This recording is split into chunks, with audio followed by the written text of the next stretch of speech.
Hello বন্ধুরা, কেমন আছেন সবাই? আশা করি ভালো আছেন।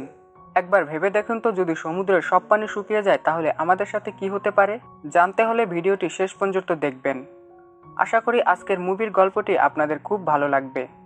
তো চলুন বন্ধুরা, শুরু করা যাক 2024 সালে মুক্তিপ্রাপ্ত সারভাইভ মুভিটি। মুভির শুরুতেই আমরা একটি পরিবারকে সমুদ্রের মাঝখানে একটি বোটে দেখতে পাই। এই পরিবারে টম, জুলিয়া এবং তাদের ছেলে মেয়ে ক্যাসি এবং বেন ছিল। টম নিজের ছেলে বেনকে মাছ ধরা শেখাচ্ছিল, আর জুলিয়া সমুদ্রে সাঁতার কাটতে গিয়েছিল। এরই মধ্যে আমরা সেই বোটে লাগানো কম্পাসটি দেখতে পাই, যেটা হঠাৎই ঘুরতে শুরু করে। আর জুলিয়াও সমুদ্রের স্রোতের পরিবর্তন অনুভব করে।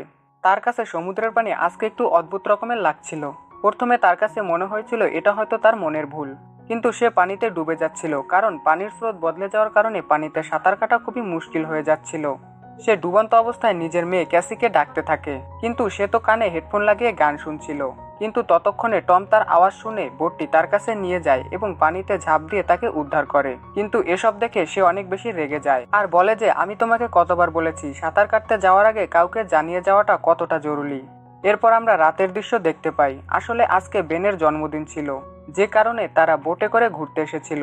তখনই ক্যাসির বয়ফ্রেন্ড তাকে কল করে, এজন্য সে তার সাথে কথা বলার জন্য বাইরে চলে যায়। তার বয়ফ্রেন্ড তাকে বলে শহরে অনেক বড় একটি ঝড় আঘাত আনতে চলেছে, তাই আকাশে এমনভাবে বিদ্যুৎ চমকাচ্ছে। এর আগে এরকমটা কেউ কখনো দেখেনি। তখন ক্যাসির কলটাও কেটে যায়, আর সে দৌড়ে টমকে সেই ঝড়ের সম্পর্কে বলতে যায়। তার কথা শুনে টমও তাদের বোটটি বন্দরের দিকে ঘুরিয়ে নেয় এবং তারা সবাই সতর্ক থাকতে শুরু করে।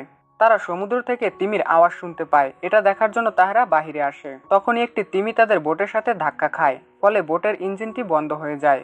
এজন্য টম ড্রাইভ করে পপুলারটি দেখতে যায়, আর ফেরত আসার পর দেখা যায় তার গায়ে একটি আঘাতের চিহ্ন লেগেছে।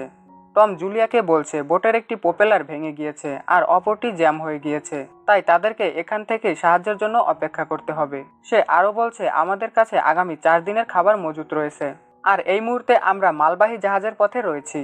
হতে পারে 1 বা 2 দিনের মধ্যে কোনো মালবাহী জাহাজ আমাদের এই পথ দিয়েই যাবে। কিন্তু তাদের রেডিও ঠিকভাবে কাজ করছিল না।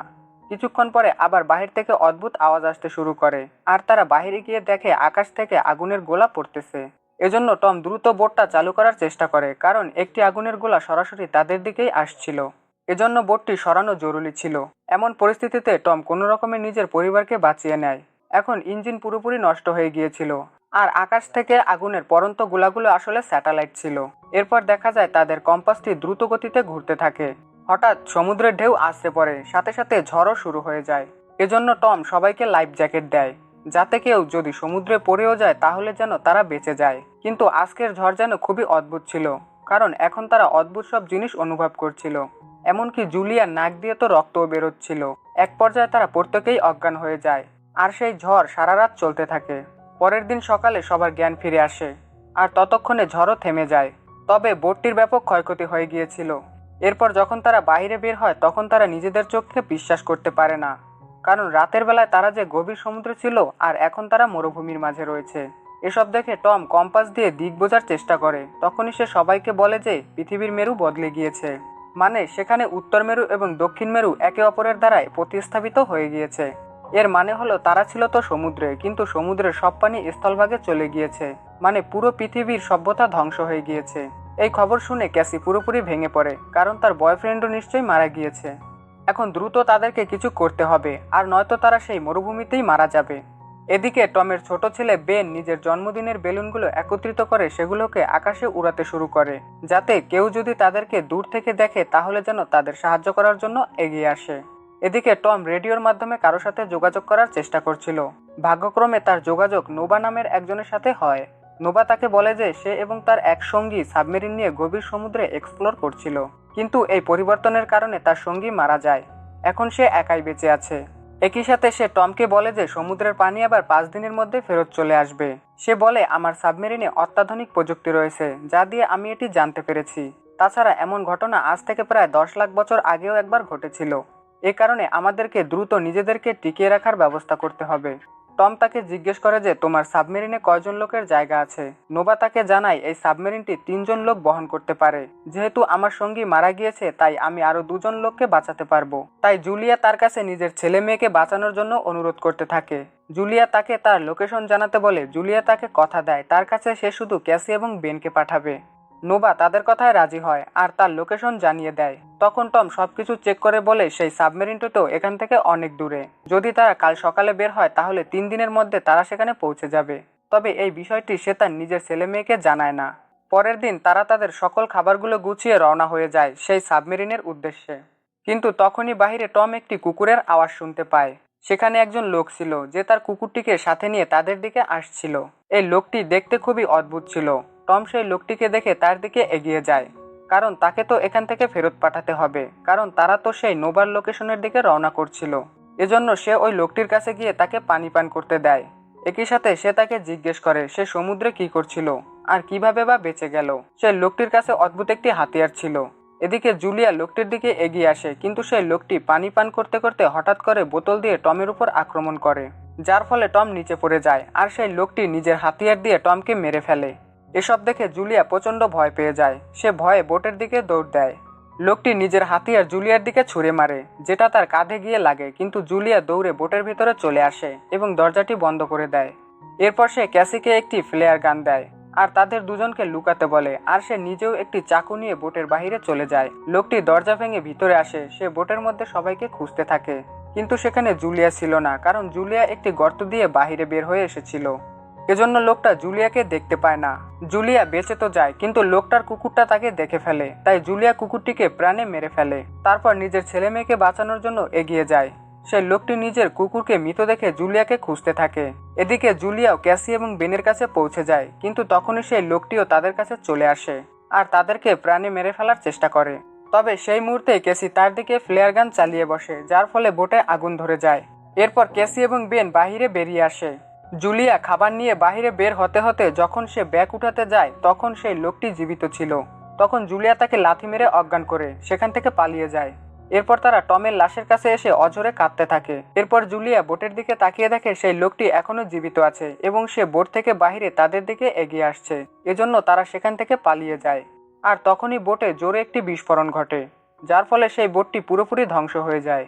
কয়েক ঘন্টা পালিয়ে বেড়ানোর পর তারা সবাই ক্লান্ত হয়ে পড়ে। তাদের অবস্থা খুবই খারাপ হয়ে যায়। এখানে ক্যাসি বলে যে ওই লোকটি নিশ্চয়ই বেলুনগুলো দেখে তাদের কাছে এসেছিল, যেটা শুনে বেন তার বাবার মৃত্যুর জন্য নিজেকে দায়ী ভাবছিল। কিন্তু জুলিয়া তাকে এসব ভাবতে মানা করে। এখন দ্রুতই অন্ধকার হতে শুরু করেছে, তাই তাদেরকে এগিয়ে যেতে হবে। কিন্তু তখনই আমরা সেই লোকটিকে দেখতে পাই। সে তখনও তাদের পিছু নিচ্ছিল। কিছু দূর এগিয়ে যাওয়ার পর তারা একটি প্লেন দেখতে পায়, যেটা হয়তো অনেক বছর আগে সমুদ্রে ক্র্যাশ হয়ে গিয়েছিল। তারা আজকের রাত্রি প্লেনে কাটানোর সিদ্ধান্ত নেয়। রাতের বেলা সবাই যখন ঘুমাচ্ছিল, তখন কেসি ওয়াশরুমের কাজ সারার জন্য বাহিরে আসে। সে প্রতি মুহূর্তে চারিদিকে নজর রাখছিল, কিন্তু সেই লোকটি সেখানেও চলে আসে। তবে সে ক্যাসির উপর হামলা করার আগে জুলিয়া তাকে চাকু দিয়ে হামলা করে বসে আর তাকে প্রাণে মেরে ফেলে। পরের দিন সকালে তারা যখন সেখান থেকে চলে যাচ্ছিল, তখন তারা সেই লোকটির লাশ দেখতে পায়, যেটা খুবই বাজে অবস্থায় ছিল। আর এটা দেখে তারা নিশ্চিত ছিল যে এখানে অবশ্যই কোনো প্রাণীর অস্তিত্ব ছিল, যেটা ওই লোকটার শরীরটাকে খেয়ে ফেলেছে। এরপর তারা সামনের দিকে এগিয়ে যাচ্ছে, কিন্তু আমরা সেই লোকটির মুখ থেকে কিছু ছোট কাঁকড়া বেরিয়ে আসতে দেখি। এদিকে জুলিয়া এবং তার ছেলেমেয়েরা পায়ে হেঁটে তাদের যাত্রা চালিয়ে যেতে থাকে। তারা আস্তে আস্তে তাদের গন্তব্যের দিকে চলে যাচ্ছে, কিন্তু তাদের পিপাসা লাগার কারণে বেনের শারীরিক অবস্থা খুবই দুর্বল হয়ে যাচ্ছিল। এমনকি সে পানি দেখে সেটা সাথে সাথে পান করতে শুরু করে দেয়, কিন্তু জুলিয়া তাকে পানি পান করতে দেয় না, কারণ সেগুলো সমুদ্রের পানি ছিল, যেটা পান করার কারণে তার মৃত্যু পর্যন্ত হতে পারত। এজন্য সে বেনকে একটি ইনজেকশন লাগিয়ে দেয়। আসলে জুলিয়া পেশায় একজন ডাক্তার ছিল। রাতে যখন তারা ঘুমায়, তখন জুলিয়া কোনো একটি জিনিসের আওয়াজ শুনতে পায়, আর যখন সে বাইরে যায় তখন সে ওই কাঁকড়াগুলোকে দেখতে পায়। এ কারণে তারা আবার পালাতে শুরু করে। তারা কয়েকজন লোককে দেখতে পায় যারা মালবাহী জাহাজের কর্মী ছিল। তারা দৌড়ে তাদের কাছে সাহায্য চাইতে যায়, কিন্তু তারা নিজেদেরকে একটি কন্টেনারের মধ্যে বন্দি করে নেয়। এজন্য জুলিয়া নিজেদেরকে বাঁচানোর জন্য কন্টেনারের উপর চড়ে বসে। তবে এরই মধ্যে জুলিয়ার পা জখম হয়ে যায়, আর ওইদিকে কন্টেনারের মধ্যে কাঁকড়াগুলো ঢুকে যায় এবং ভেতরের মানুষগুলোকে কামড়াতে শুরু করে।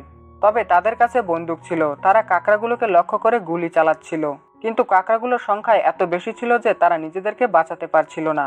জুলিয়ার পায়ে আঘাত লাগার কারণে অজ্ঞান হয়ে যায়, আর যখন তার জ্ঞান ফিরে আসে তখন সে ওখানে একাই ছিল। ওখান থেকে উঠে নিজের ছেলে মেয়েকে খুঁজতে থাকে, আর তখন সেখানে বালুঝড় চলছিল। এক পর্যায়ে সে তার ছেলে মেয়েকে খুঁজে পায় এবং কন্টেনারের মধ্যে ঢুকে পড়ে। কিছুক্ষণ পর বালুঝড় থেমে গেলে তারা আবার সামনের দিকে এগিয়ে যেতে থাকে। সেখানে তারা কন্টেনারের মধ্যে পানিও পেয়ে গিয়েছিল। এরপর তারা সেই মৃত ব্যক্তিদের কাছ থেকে তাদের বন্দুকগুলো নিয়ে নেয়। একই সাথে জুলিয়া সেখানে একটি রেডিও পেয়ে যায়, যা দিয়ে সে নোবার সাথে যোগাযোগ করে। এদিকে নোবার অবস্থাও খুবই খারাপ হয়ে গিয়েছিল, কারণ তার উপরও সেই কাঁকড়াগুলো আক্রমণ করেছে। সে বলে কাঁকড়াগুলো খোলা বাতাসে থাকার কারণে এভাবে আক্রমণাত্মক হয়ে উঠেছে এবং নিজেদের সামনে যাকে পাচ্ছে তাকেই খেয়ে ফেলছে। তাই সে জুলিয়াকে দ্রুত তার কাছে আসতে বলে, কারণ কয়েক ঘন্টার মধ্যেই সমুদ্রের পানি আবার ফেরত চলে আসবে। নোভা একটি ফ্লেয়ার গান চালিয়ে তার সঠিক দিক জানিয়ে দেয়। তারাও সেই ফ্লেয়ার গানের দিকে এগিয়ে যেতে থাকে, কিন্তু সেই রাস্তাটি বেশ ঝুঁকিপূর্ণ ছিল। রাস্তাটি পাথর দিয়ে ভরা ছিল। তারা সেখানে গভীর গিরিখাত দিয়ে অতিক্রম করছিল। তখনই সেখানে পাথর পড়তে শুরু করে, যার ফলে জুলিয়া এবং তার ছেলেমেয়েরা আলাদা হয়ে যায়। জুলিয়া ক্যাসি এবং বেনকে নোভার কাছে যেতে বলে আর নিজে সেখানেই থেমে যায়, কারণ সেই পাথরটা এতটাই উঁচু ছিল যে তার পক্ষে সেই পাথরটি পেরিয়ে যাওয়া সম্ভব ছিল না। এছাড়াও সে ভালোভাবে হাঁটতেও পারছিল না, তাই তার ইচ্ছা থাকা সত্ত্বেও সে তাদের কাছে যেতে পারছিল না। এদিকে ক্যাসিও তার মাকে ছেড়ে যেতে চাইছিল না, কিন্তু তবুও জুলিয়া তাদেরকে জোর করে সেখান থেকে পাঠায়। এরপর তারা দুজনেই নোভার সাবমেরিন পর্যন্ত পৌঁছে যায়। নোভা তাদেরকে বলছে এখন সে আর বাঁচতে পারবে না, তাই এখন তাদের দুজনকেই এগিয়ে যেতে হবে।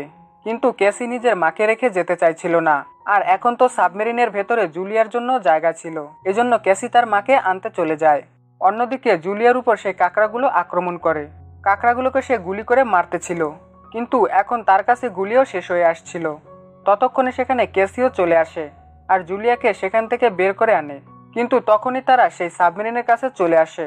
তখনই সেই কাঁকড়াগুলো তাদের পিছু পিছু চলে আসে আর সাবমেরিনেরও ক্ষয়ক্ষতি করতে থাকে। আর ঠিক তখনই পানিগুলো আবার দ্রুত সমুদ্রে আগের জায়গায় ফিরে আসছিল। এজন্য তারা সাবমেরিনের ভেতর ঢুকে শক্ত হয়ে বসে পড়ে এবং অনেক ঝাঁকুনির কারণে তারা অজ্ঞান হয়ে যায়। এরপর যখন তাদের জ্ঞান ফিরে আসে তখন তারা সাবমেরিন থেকে বেরিয়ে এসেছিল, কিন্তু সেখানে সবকিছু ধ্বংস ছিল, কারণ পুরো পৃথিবী পানির কারণে ধ্বংসস্তূপে পরিণত হয়েছিল। এই ঘটনার পর পৃথিবীতে এখন শুধু তারা তিনজনই জীবিত আছে। আর এখানেই এই চমৎকার মুভিটি শেষ করা হয়েছে।